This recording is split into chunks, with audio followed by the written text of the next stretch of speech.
This morning we have an incredible first reading from Hebrews that is filled with insights about God's love and about his grace. We hear, "The word of God is living and effective, sharper than a two-edged sword, penetrating even soul and spirit, joints and marrow, and able to discern the thoughts of the heart. Since we have a high priest in Jesus, the Son of God, let us hold fast to our confession of faith. For we do not have a high priest who is unable to sympathize with our weakness. And so let us confidently approach the throne of grace for timely help."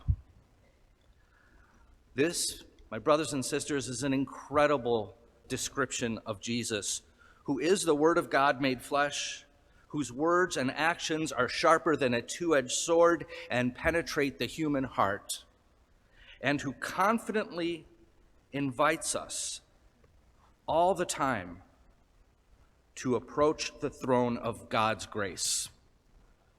And this is exactly what we see in the gospel today. The Word made flesh, Jesus Christ, approaching Levi, the tax collector, otherwise known as Matthew, and inviting him to the throne of God's grace. He approaches and he invites. And Levi, when he was approached by Jesus, was probably shocked just by the fact that a holy man would even speak to him, because he was a tax collector. He was considered by the society as the scum of the earth.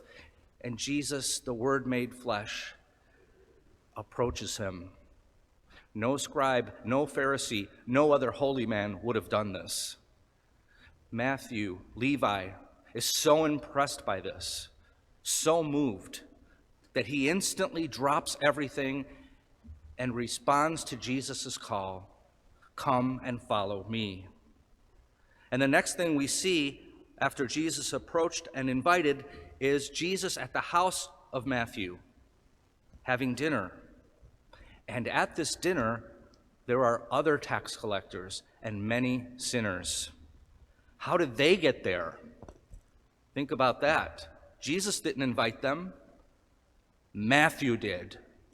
Because Matthew was approached by God's grace, this enabled him not only to approach Jesus, but to approach and invite others, other sinners, other tax collectors, people who felt unworthy to be in the presence of God. They were all there. Matthew was evangelizing immediately. He wasn't wasting any time.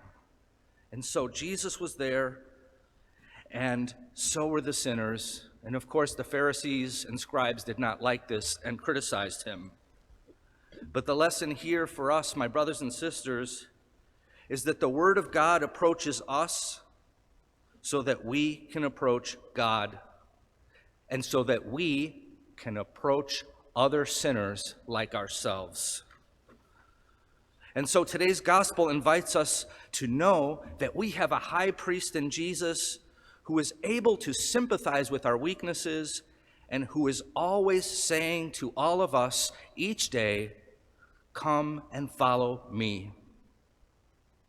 And so may today's Eucharist help us to approach the throne of God's grace with confidence by allowing the Word of God to take flesh within our hearts.